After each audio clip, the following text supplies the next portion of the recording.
হাই বন্ধুসকল, যেহেতু আমাৰ চেনেলৰ মূল উদ্দেশ্য আছিল সাংবিধানিক কিছু তথ্য বিশ্লেষণ কৰা, সেই অনুসৰি আজি মই আপোনালোকক দেখুৱাম যে আমাৰ ভাৰতৰ সংবিধানত মৌলিক অধিকাৰ অৰ্থাৎ fundamental rights in the Indian constitution কেইটা আৰু সেইকেইটাত কি কি অধিকাৰ দিয়া হৈছে।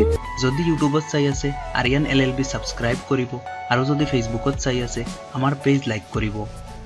ভাৰতৰ সংবিধানৰ তৃতীয় ভাগত 12 পৰা 35 নম্বৰ অনুচ্ছেদসমূহ মৌলিক অধিকাৰ সম্পৰ্কে আলোচনা কৰা হৈছে। সংবিধান প্ৰণেতাসকলে 7টা মৌলিক অধিকাৰ সংযোজন কৰিছিল। সেইসমূহ হ'ল সমতাৰ অধিকাৰ, স্বাধীনতাৰ অধিকাৰ, শোষণৰ বিৰুদ্ধে অধিকাৰ, ধৰ্মীয় স্বাধীনতাৰ অধিকাৰ, সাংস্কৃতিক আৰু শিক্ষাৰ অধিকাৰ, সম্পত্তিৰ অধিকাৰ আৰু সাংবিধানিক প্ৰতিকাৰৰ অধিকাৰ। ভাৰতৰ সংবিধানৰ তৃতীয় ভাগত 12 পৰা 35 নম্বৰ অনুচ্ছেদসমূহত মৌলিক অধিকাৰ সম্পৰ্কে আলোচনা কৰা হৈছে। সংবিধান প্ৰণেতাসকলে 7টা মৌলিক অধিকাৰ সংযোজন কৰিছিল। সেইসমূহ হ'ল সমতাৰ অধিকাৰ, স্বাধীনতাৰ অধিকাৰ, শোষণৰ বিৰুদ্ধে অধিকাৰ, ধৰ্মীয় স্বাধীনতাৰ অধিকাৰ, সংস্কৃতি আৰু শিক্ষাৰ অধিকাৰ, সম্পত্তিৰ অধিকাৰ আৰু সাংবিধানিক প্ৰতিকাৰৰ অধিকাৰ। 1978 চনত 44তম সংবিধান সংশোধন অধিনিয়ম অনুযায়ী মৌলিক অধিকাৰৰ তালিকাৰ পৰা সম্পত্তিৰ অধিকাৰক অপসাৰণ কৰা হৈছে। গতিকে বৰ্তমান মৌলিক অধিকাৰৰ সংখ্যা হ'ল 6। তো প্ৰথমে হ'ল সমতাৰ অধিকাৰ। সমতাৰ অধিকাৰত কি কি দিয়া হৈছে? সংবিধানৰ 14 পৰা 18 নম্বৰ অনুচ্ছেদলৈকে নাগৰিকৰ সমতাৰ অধিকাৰৰ কথা কোৱা হৈছে।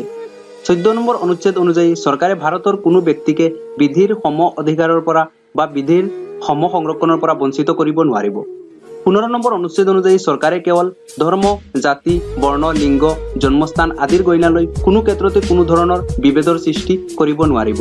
দোকান পোহাৰ, সামূহিক ভোজনালয়, ৰাজহুৱা আমোদ প্ৰমোদৰ স্থানত প্ৰৱেশ, ৰাজহুৱা পুখুৰী, কুঁৱা, গা ধোৱা ঘাট, পাটপথ আদিৰ ব্যৱহাৰত চৰকাৰে কোনো ধৰণৰ বৈষম্যমূলক নীতি গ্ৰহণ কৰিব নোৱাৰিব। তেনে ক্ষেত্ৰত সকলোৰে কাৰণে সমান বুলি প্ৰযোজ্য হ'ব। 16 নম্বৰ অনুচ্ছেদ অনুযায়ী চৰকাৰৰ অধীনৰ চাকৰিৰ পদত নিয়োগৰ ক্ষেত্ৰত সকলো নাগৰিককে সুযোগৰ ক্ষমতা থাকিব লাগিব। সেই ক্ষেত্ৰত কোনো কাৰণত কোনো ধৰণৰ বৈষম্যমূলক নীতি গ্ৰহণ কৰিব নোৱাৰিব। কোনো পিছপৰা শ্ৰেণীৰ লোকে কোনো সেৱাত আনুপাতিক প্ৰতিনিধিত্ব নাপালে তাৰ ব্যৱস্থা কৰিব লাগিব বিশেষভাৱে সংৰক্ষণৰ দ্বাৰা। চৰকাৰে কোনো বিশেষ ধৰ্মৰ বা ধৰ্মাৱলম্বী ব্যক্তিৰ প্ৰতি বিশেষ সুযোগৰ ব্যৱস্থা কৰিব নোৱাৰিব। 17 নম্বৰ অনুচ্ছেদ অনুযায়ী অস্পৃশ্যতা বিলোপ কৰিব লাগিব।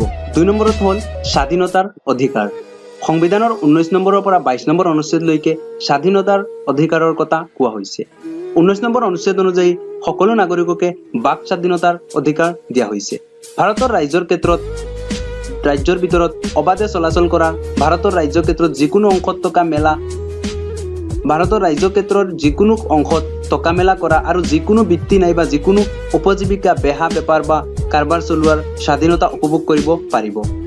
20 নম্বৰ অনুচ্ছেদ অনুযায়ী অপৰাধ প্ৰমাণিত নোহোৱালৈকে কোনো ব্যক্তিক দোষী সাব্যস্ত কৰিব নোৱাৰিব বা দোষী সাব্যস্ত কৰি শাস্তি বিহিব নোৱাৰিব।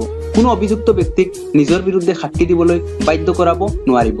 21 নম্বৰ অনুচ্ছেদ অনুযায়ী বিধিৰ দ্বাৰা স্থাপিত কোনো প্ৰক্ৰিয়াৰ বাহিৰে কোনো ব্যক্তি জীৱন আৰু ব্যক্তি স্বাধীনতাৰ পৰা বঞ্চিত হ'ব নোৱাৰিব।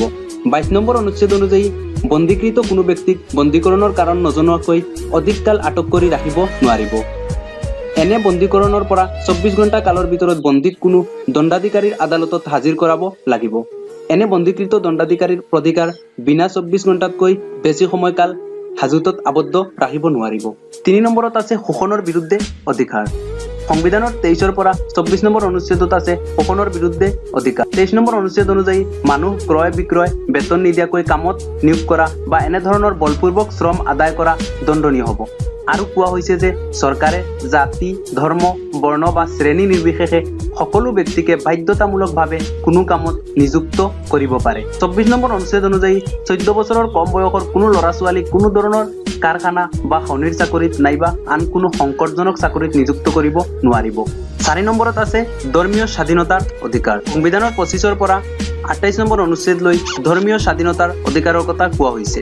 25 নম্বৰ অনুচ্ছেদ অনুযায়ী প্ৰত্যেক নাগৰিকে নিজ নিজ বিবেক আৰু বিশ্বাস অনুসৰি কোনো ধৰ্ম গ্ৰহণ আৰু ধৰ্মীয় আচাৰ অনুষ্ঠান পালন আৰু নিজ ধৰ্ম প্ৰচাৰৰ স্বাধীনতা উপভোগ কৰিব পাৰিব। 26 নম্বৰ অনুচ্ছেদ অনুযায়ী সামূহিক শৃংখলা, সদাচাৰ আৰু স্বাস্থ্যৰ সাপেক্ষে ধৰ্মীয় প্ৰয়োজনৰ খাতিৰত প্ৰতিষ্ঠান স্থাপন কৰিবলৈ, ধৰ্মৰ বিষয়ত নিজৰ কাৰ্য পৰিচালনা কৰিবলৈ, অস্থাৱৰ আৰু স্থাৱৰ সম্পত্তি লাভ কৰিবলৈ আৰু তাৰ মালিকস্বত্ব লাভ কৰিবলৈ আৰু বিধি অনুযায়ী এনে সম্পত্তিৰ প্ৰশাসন কৰিবলৈ প্ৰত্যেক ধৰ্ম সম্প্ৰদায়ৰ অধিকাৰ থাকিব। 27 নম্বৰ অনুচ্ছেদ অনুযায়ী কোনো বিশেষ ধৰ্মৰ উন্নতিৰ অৰ্থে নাগৰিকৰ পৰা জোৰ কৰি কৰ আদায় কৰিবলৈ বা নাগৰিক কৰ সোধাবলৈ বাধ্য কৰিব নোৱাৰিব। 28 নম্বৰ অনুচ্ছেদ অনুযায়ী চৰকাৰৰ দ্বাৰা পৰিচালিত কোনো শিক্ষা প্ৰতিষ্ঠানতে ধৰ্মীয় শিক্ষা দিব নোৱাৰিব।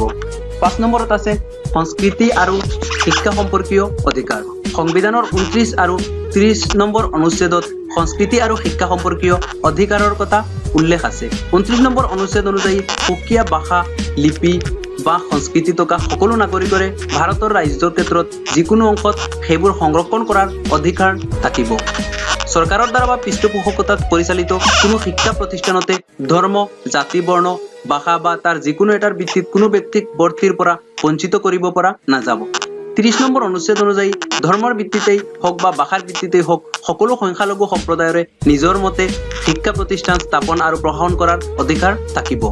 চৰকাৰে শিক্ষা প্ৰতিষ্ঠানসমূহলৈ সাহায্য আগবঢ়াওঁতে কোনো ভাষাগত বা ধৰ্মগত সংখ্যালঘু সম্প্ৰদায়ৰ দ্বাৰা পৰিচালিত অনুষ্ঠানৰ প্ৰতি বৈষম্যমূলক নীতি গ্ৰহণ কৰিব নোৱাৰিব। আৰু 6 নম্বৰত আছে সাংবিধানিক প্ৰতিকাৰৰ অধিকাৰ। সংবিধানত 32ৰ পৰা 35 নম্বৰ অনুচ্ছেদলৈকে সাংবিধানিক প্ৰতিকাৰৰ বিষয়ে উল্লেখ আছে। 32 নম্বৰ অনুচ্ছেদ অনুযায়ী সংবিধানৰ 3য় ভাগত উল্লেখ কৰা অধিকাৰসমূহ বলবৎ কৰাৰ কাৰণে কোনো নাগৰিককে 33 নম্বৰ অনুচ্ছেদ অনুযায়ী সেনাবাহিনী আদিৰ প্ৰতি প্ৰয়োগৰ ক্ষেত্ৰত সংবিধানৰ এই ভাগত উল্লেখ কৰা অধিকাৰসমূহৰ সাল সলনি কৰিবলৈ কেন্দ্ৰীয় সাংসদক ক্ষমতা প্ৰদান কৰা হৈছে। 34 নম্বৰ অনুচ্ছেদ অনুযায়ী যিকোনো অঞ্চলত সামৰিক আইন বলবৎ হৈ থকা কালত সংবিধানৰ এই ভাগৰ দ্বাৰা প্ৰদত্ত অধিকাৰৰ ওপৰত সংসদে নিৰ্বন্ধন আনিব পাৰিব। 35 নম্বৰ অনুচ্ছেদ অনুযায়ী সংবিধানৰ এই ভাগৰ উপবন্ধসমূহক কাৰ্যকৰী কৰিবলৈ সংসদৰ বিধি প্ৰণয়নৰ ক্ষমতা থাকিব। মূল সংবিধানত 31 নম্বৰ অনুচ্ছেদ অনুযায়ী সম্পত্তিৰ অধিকাৰৰ ব্যৱস্থা কৰা হৈছিল, কিন্তু সেই সম্পত্তিৰ অধিকাৰলৈ নানা ওজৰ আপত্তি আৰু মামলা মোকৰ্দমা হোৱাৰ পাছত 1978 চনত সংবিধানৰ 34 নম্বৰ সংশোধনীৰ দ্বাৰা ইয়াক নাইকিয়া কৰা হৈছে। অৱশ্যে সম্পত্তিৰ অধিকাৰ এতিয়াও আছে এটা সাধাৰণ অধিকাৰ হিচাপে।